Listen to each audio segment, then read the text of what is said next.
tarde, queridos colegas e professora Karine. Eu e minhas colegas Adriana e Samantha iremos discorrer sobre a literatura barroca, destacando o período, as características e os grandes autores que marcaram esta época. Literatura barroca. O barroco foi o período que sucedeu o Renascimento, abrangendo do final do século XVI ao final do século XVIII, estendendo-se a todas as manifestações culturais e artísticas. Esse período literário foi caracterizado pelos contrastes, pelas oposições e pelos dilemas do homem. O homem do barroco, ele buscava salvação e ao mesmo tempo que queria usufruir dos prazeres mundanos. Daí surgiram os conflitos. E o antropocentrismo opôs-se ao teocentrismo. O homem, então, nesse período, estava entre o céu e a terra. O surgimento do barroco no Brasil. Para entendermos o surgimento do barroco, é necessário contextualizarmos o movimento dentro da Reforma Protestante e a Contra-Reforma. Este histórico do barroco está diretamente ligado ao catolicismo, ao dualismo entre o espírito e a razão, e surge em um movimento histórico conturbado. Podemos dizer que houve a reformulação do catolicismo em resposta à Reforma Protestante. Mas o que foi a Reforma Protestante? A Reforma Protestante foi liderada por Martinho Lutero, que na época estava insatisfeito com a situação da Igreja Católica, pois esta centralizava tudo e tinha o domínio espiritual sobre o homem e tinha o poder político administrativo. E frente a esses questionamentos, surgiu-se a Reforma Protestante. O objetivo de Lutero não era dividir a Igreja, mas sim moralizar o clero. Para ele, a Igreja se perdia numa crise moral, pois havia razões externas e internas. As internas, por exemplo, seria a venda de indulgências. Isso significava negociar o perdão, a salvação da alma. E tinha também uma crise moral, era o abismo entre o que era ensinado e o que era praticado. Existia uma distância muito grande do discurso e da prática.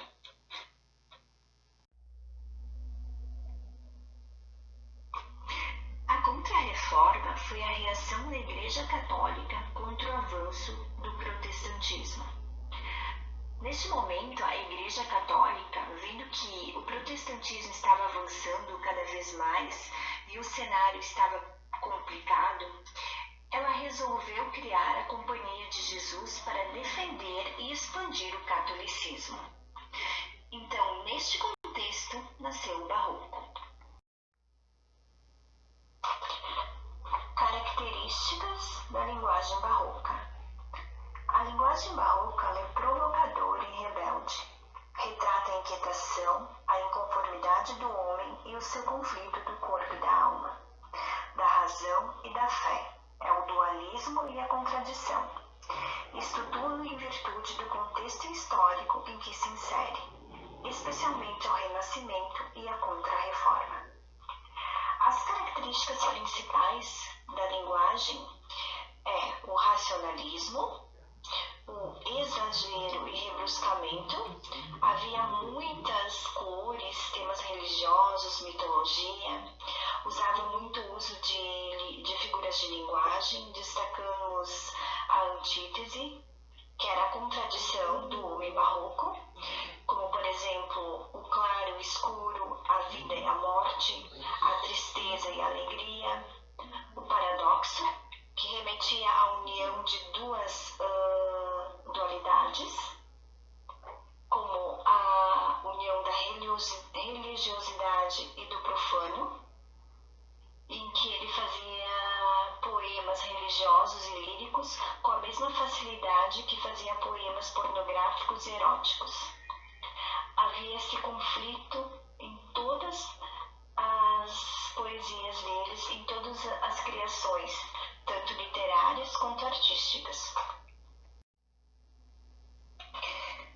Dentro das características da linguagem barroca, nós destacamos dois estilos literários, o cultismo e o conceptismo. O cultismo e o conceptismo foram muito explorados no período do Barroco, enquanto o cultismo valoriza a forma textual, o conceptismo valoriza o conteúdo. Como, por exemplo, o cultismo ele significa um jogo de palavras, pois foi inspirado nos textos do poeta espanhol Luís de Gomorra. Esse estilo utiliza a descrição de termos cultos, linguagem rebuscada e ornamental para expressar as suas ideias. Além do uso desses termos, o cultismo valoriza os detalhes e a forma textual. É uma linguagem que apresenta figuras de linguagem, a hipérbole, a antítese e o paradoxo. Então podemos destacar dentro do cultismo, as que mais são usadas é a antítese e o paradoxo. Significa jogo de ideias, também é chamado de quevedismo. Nesta vertente literária, a retórica aprimorada, bem como a imposição de conceitos, ela é notória, a qual se produz também através da apresentação de diversas ideias. O conceptismo é definido pelo uso de argumentos racionais, ou seja, do pensamento lógico, valorizando sempre o contexto textual. O objetivo principal dos escritores conceptistas era o de converter o leitor, além de instruí-lo por meio de diversos argumentos, ou seja, era fazer com que o leitor pensasse de acordo com ele, era convencimento.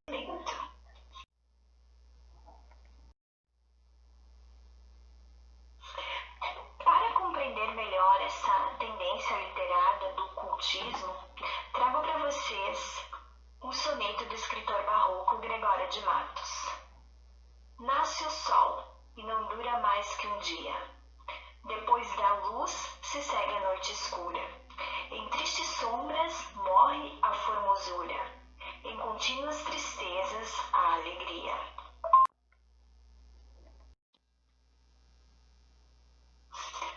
Foi durante o período colonial que o barroco floresceu no Brasil.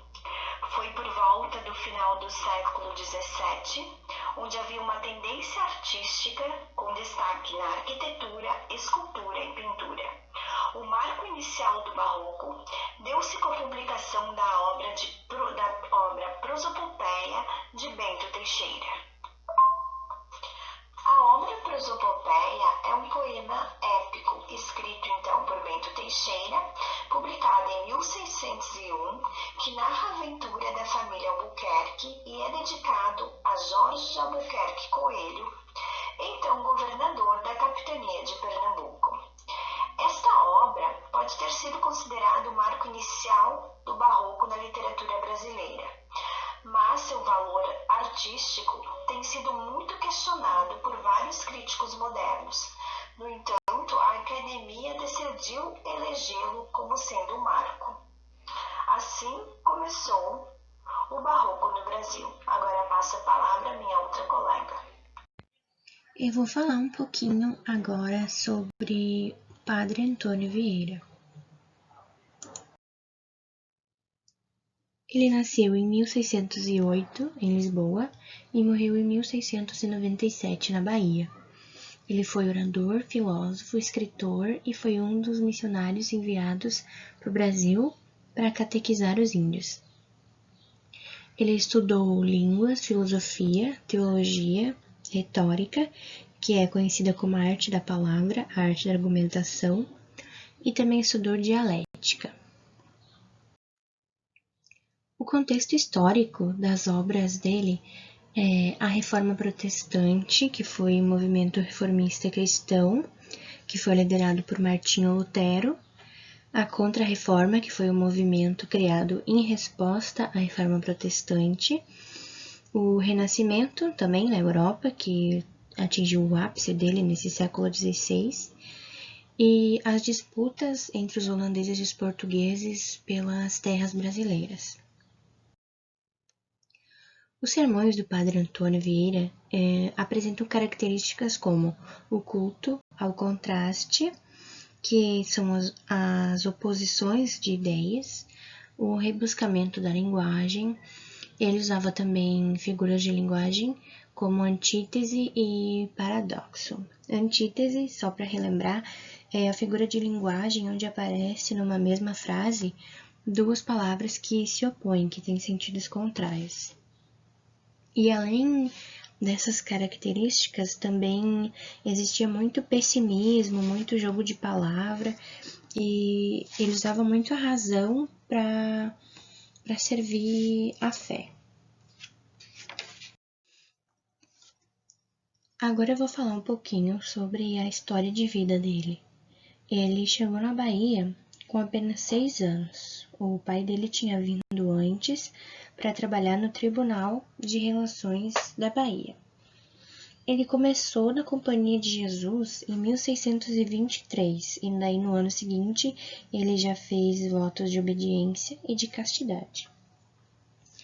Ele foi professor de retórica no Colégio dos Jesuítas quando tinha apenas 18 anos. Em 1634 ele já era sacerdote. Aí depois ele voltou para Portugal e começou uma carreira diplomática. Depois ele foi nomeado embaixador. Ele chegou a negociar nos Países Baixos a questão da invasão holandesa no Nordeste. Aí, por defender posições favoráveis aos índios e até mesmo aos judeus, ele foi condenado à prisão pela Inquisição. As principais denúncias contra ele surgem no ano de 1649. Aí, então, em 1652, ele está no Maranhão combatendo a escravidão indígena. Aí, ele foi expulso do Brasil pelos colonos que não gostaram nada do apoio dele, né, com o apoio aos índios.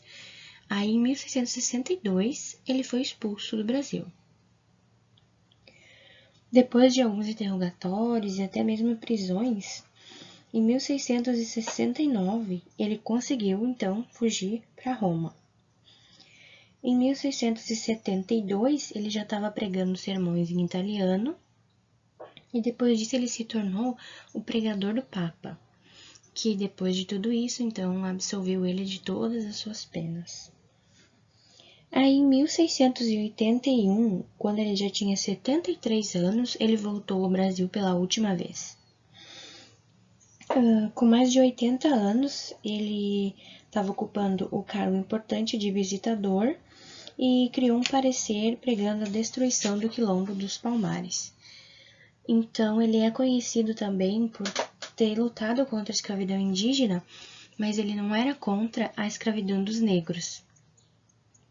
Inclusive, esse ano, no início do ano, quando teve protestos contra o racismo, uma placa dele, que ficava na cidade de Lisboa, foi vandalizada, teve pichações e alguns protestos juntamente dessa placa dele, dessa estátua dele lá. Aí ele morreu em 1697 no Colégio dos Jesuítas, na Bahia, mas não antes de deixar reunido e organizado a maioria dos seus sermões. Hoje se tem registro de 200. As características literárias dos sermões dele envolvem texto em prosa, que tem orientação moral e religiosa, e o objetivo desses textos sempre era argumentar e persuadir o leitor, que nesse caso eram os índios a serem alfabetizados ou os próprios colonos para que eles soubessem a importância da religião na vida desses indígenas. E também as obras dele tinham um engajamento religioso, social e político. Ele refletia ali naqueles textos dele as opiniões dele sobre a política da época. Todos os sermões do Padre Antônio Vieira estão organizados em 3 partes. O introito, que é a introdução, onde ele começa a falar do assunto que vai tratar o texto. O desenvolvimento, que é onde ele coloca as principais ideias, é ali onde ele argumenta para convencer o público. E tem a peroração, que é a conclusão. Ali ele bota a finalização e também um pouco da opinião dele sobre o assunto daquele sermão. Os sermões mais famosos do Padre Antônio Vieira são o Sermão da Sexagésima, o Sermão 14º do Rosário, o Sermão pelo Bom Sucesso das Armas de Portugal contra as de Holanda, o Sermão da Primeira Dominga da Quaresma e o Sermão de Santo Antônio aos Peixes. A gente trouxe uma parte do Sermão da Sexagésima do Padre Antônio Vieira. Para um homem se ver a si mesmo, são necessárias 3 coisas: olhos, espelho e luz. Se tem espelho e é cego, não se pode ver por falta de olhos. Se tem espelho e olhos e é de noite, não se pode ver por falta de luz. Logo, há mister luz, há mister espelho e há mister olhos. Que coisa é a conversão de uma alma se não entrar um homem dentro em si e ver-se a si mesmo? Para esta vista são necessários olhos, é necessária luz e é necessário espelho. O pregador concorre com o espelho, que é a doutrina. Deus concorre com a luz, que é a graça. O homem concorre com os olhos, que é o conhecimento. Ora, suposto que a conversão das almas por meio da pregação depende destes 3 concursos, de Deus, do pregador e do ouvinte, por qual deles devemos entender que falta? Por parte do ouvinte, ou por parte do pregador, ou por parte de Deus? E esta, então, é a foto da estátua do padre, que está localizada em Lisboa. Ela representa o padre Antônio Vieira segurando uma cruz e protegendo ali junto com ele algumas crianças indígenas.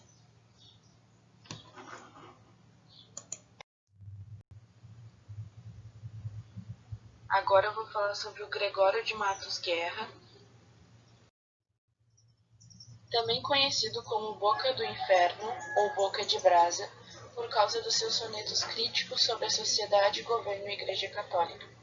O Gregório ele não media suas palavras, ele falava de qualquer pessoa, desde padre e freiras até mesmo Deus. O Gregório nasceu no ano de 1636 na Bahia e faleceu no ano de 1696 no Recife. Ele estudou Humanidade no Colégio da Companhia de Jesus e depois foi para a Universidade de Coimbra, onde estudou Direito. Ele foi um dos maiores poetas do Barroco. Ele afrontou os valores e a força moral da sociedade baiana. Ele considerava-se repreendido e repreensor da sociedade. Ele denunciou as contradições da sociedade e criticou os mais diversos grupos. Como eu disse anteriormente, ele não media essas palavras, ele falava de qualquer pessoa, de todo tipo de pessoa. E às vezes ele usava palavras de baixo calão, ele não media essas palavras mesmo. Ele seguiu 3 linhas, mas essas linhas não eram linhas cronológicas, eram linhas temáticas. Mas isso eu vou falar mais à frente. Ele é patrono da cadeira de número 16 da Academia Brasileira de Letras, que tem como fundador Araripe Júnior, e os sucessores são Félix Pacheco, Pedro Caimão e Lígia Fagundes Teles.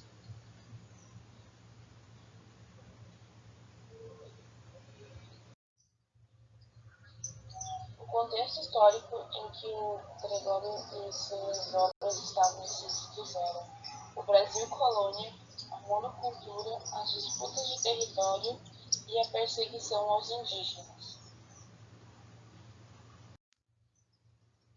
Como eu disse no começo, a poesia do Gregório era dividida em 3 momentos que eram temáticos e não cronológicos. Eles não são cronológicos, pois eles se misturam conforme o tempo, eles são temáticos. As 3 linhas eram a satírica, a religiosa e a lírica. Na satírica, ele não perdoava ninguém, eu também disse isso antes. Ele escrevia o que ele pensava, o que ele via, e ele não media as palavras, ele falava de qualquer um, falava até mesmo de Deus. Nessas poesias tinham bastante comédia, deboche e ofensas. Contudo, mesmo sabendo que ele difamava Jesus e Deus, ele se considerava religioso. Ainda tinha a questão da linha religiosa. Ele sabia que ele era um pecador, mas ele considerava-se religioso. Na questão da linha lírica, ele escrevia sobre o amor, a beleza das mulheres e o tempo, como o tempo interferia nessa beleza e no amor.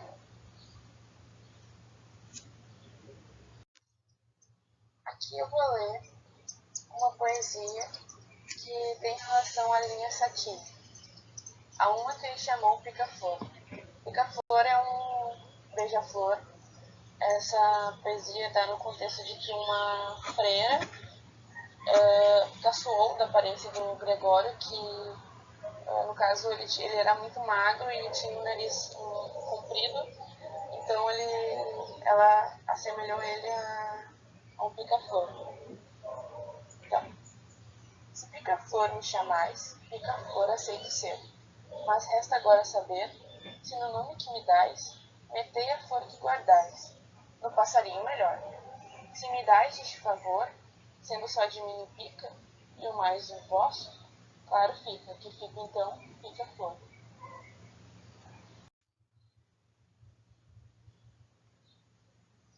O Gregório, ele é cultista, ele preocupa mais com a estética do texto, e não com o que vai dizer.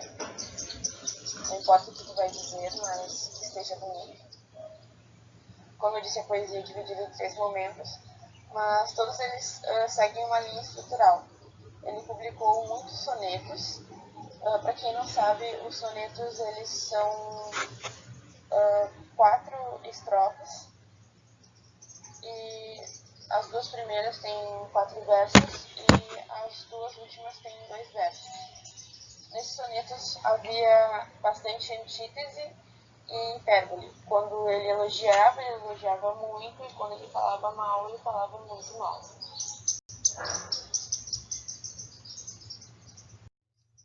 Essa aqui é a estátua do Gregório de Matos, em Salvador, na Bahia. Ela está numa praça que fica de frente para o Teatro Gregório de Matos.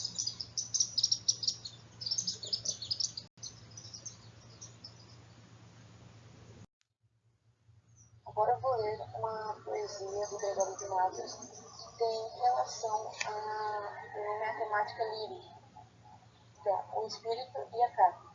Minha rica mulatinha, desvelo e cuidado meu, eu já fora todo teu e tu foras toda minha. Juro-te, minha vidinha, se acaso minha que ser, que todo me hei de semer, em ser teu amante fino, pois por ti já percutindo e ando para morrer. As principais obras do Gregório de Matos são volume 1 Sacra, volume 2 Lírica, volume 3 Graciosa, volumes 4 e 5 Satírica, volume 6 Última e Obras Completas de Gregório de Matos, 7 volumes. E Gregório de Matos, Obras Completas, tem anos de publicação diferente. Um dos livros que mais circula nas livrarias é Os Poemas Escolhidos. Eu acho que é o que as pessoas mais conhecem. Bom, como anteriormente eu li uma poesia relacionada à linha satírica e uma poesia relacionada à linha lírica, agora eu vou ler uma poesia relacionada à linha religiosa. Como eu disse anteriormente, o Gregório não media suas palavras, ele falava de qualquer pessoa, ele foi considerado pecador por difamar Jesus, mas mesmo com tudo isso, ele sabia que ele era um pecador, mas ele considerava-se religioso. Só que ele tinha uma visão de que Deus, por ser Deus, deveria perdoar os pecados dele. E quanto mais ele pecasse, mais Deus deveria perdoar. Nessa poesia, ele usa as próprias escrituras da Bíblia para justificar isso. Ele tem a passagem da ovelha desgarrada nessa poesia, e também ele fala que Deus tem que perdoar. Quanto mais ele peca, mais Deus deve perdoar. Então eu vou ler agora. A Jesus Cristo, nosso Senhor. Pequei, Senhor, mas não porque em pecado. Da vossa alta clemência me despido, porque quanto mais tenho delinquido, vós tenho a perdoar mais empenhado. Se basta a vós irar tanto pecado, a abrandar-vos sobeja um só gemido, que a mesma culpa que vos há ofendido, vós tem para o perdão lisonjeado. Se uma ovelha perdida é já cobrada, glória tal e prazer tão repentino vós deu. Como afirmais na sacra história, eu sou, Senhor, a ovelha desgarrada, cobrai-a e não queirais, pastor divino, perder na vossa ovelha a vossa glória.